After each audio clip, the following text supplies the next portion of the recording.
नमस्कार। आज हम जिस प्रक्रिया पे बात करने जा रहे हैं वो मेडिकल साइंस की एक बहुत बड़ी चुनौती को हल करती है। किसी मरीज की सांस की नली में मतलब ट्रेकिया में सुरक्षित तरीके से ट्यूब कैसे डाली जाए। हमारे पास जो विजुअल गाइड है वो इसी का एक बहुत ही स्मार्ट 5 कदमों वाला समाधान दिखाती है।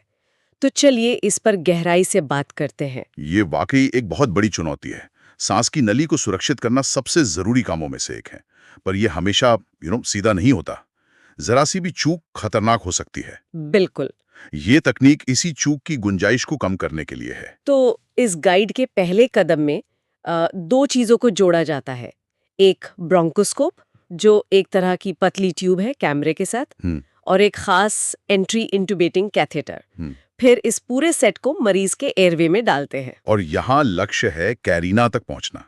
कैरिना वो जगह है जहां सांस की नली दो हिस्सों में बंटती है। अच्छा। उसे कैमरे पर अपने आंखों से देखना मतलब इस बात की 100% गारंटी है कि हम बिल्कुल सही रास्ते पर हैं। मतलब अंदाजे का कोई काम ही नहीं। कोई काम नहीं। तो पहली मुश्किल तो यही हल हो गई कि अंधेरे में रास्ता कैसे खोजें। जवाब है कैमरे से। ठीक है, तो एक बार जब हमने अपनी मंजिल यानी कैरीना देख ली तो कैमरे का काम खत्म।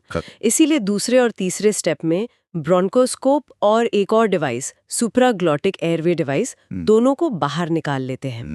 पर एक मिनट, यहाँ मेरे मन में एक सवाल आ रहा है। जी पूछिए। जब आप कैमरा और बाकी उपकरण हटा रहे हैं तो क्या इसका खतरा नहीं है कि जो गाइड कैथीटर अंदर छोड़ा गया है वो अपनी जगह से हिल जाए? हाँ, ये एक बहुत अच्छा और जरूरी सवाल है और यही इस तकनीक की खूबसूरती है।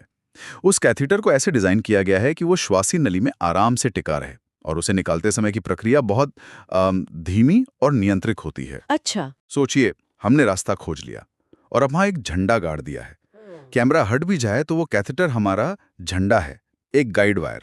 समझ गई। तो मतलब कैथेटर एक तरह से प्लेस होल्डर या एक पटरी की तरह वहां छोड़ दिया जाता है। बिल्कुल ये तो बहुत स्मार्ट है, ताकि आपको दोबारा रास्ता न खोजना पड़े। सही कहा। और ये जो गाइड वायर वाला आइडिया है, ये असल में कार्डियोलॉजी से आया है। अच्छा। हाँ, जहां वो खून की नसों में स्टेंट डालने के लिए सालों से इसी तरह की तकनीक का इस्तेमाल करते आ रहे हैं। तो अब हमारे पास एक सुरक्षित पटरी यानी कैथेटर बिछी हुई है। अब बस ट्रेन यानी जो असली ट्रेकियल ट्यूब है उसे उस पर चलाना है।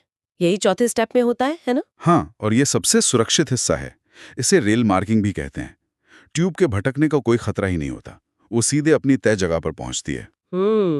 पुरानी तकनीकों में यही सबसे मुश्किल होता था, जहां डॉक्टर को अक्सर अंदाजे से ट्यूब डालनी पड़ती थी। और आखिर में पांचवा स्टेप, जब ट्यूब सही जगह पर पहुंच जाती है तो उस गाइड वायर मतलब कैथीटर को बाहर खींच लिया जाता है।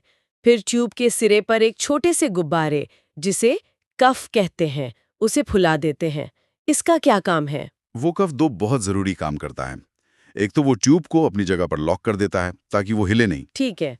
और दूसरा वो सांस की नली को पूरी तरह से सील कर देता है। अच्छा, सील कर देता है। जी, इससे ये पक्का हो जाता है कि वेंटिलेटर से दी जाने वाली हवा सीधे फेफड़ों में जाए, लीक ना हो। तो कुल मिलाकर ये सिर्फ एक प्रक्रिया नहीं है, बल्कि एक बहुत ही सोचा समझा सिस्टम है। पहले देखो, फिर रास्ता बनाओ और फिर उस रास्ते पर सुरक्षित तरीके से चलो। आपने बिल्कुल सही पकड़ा।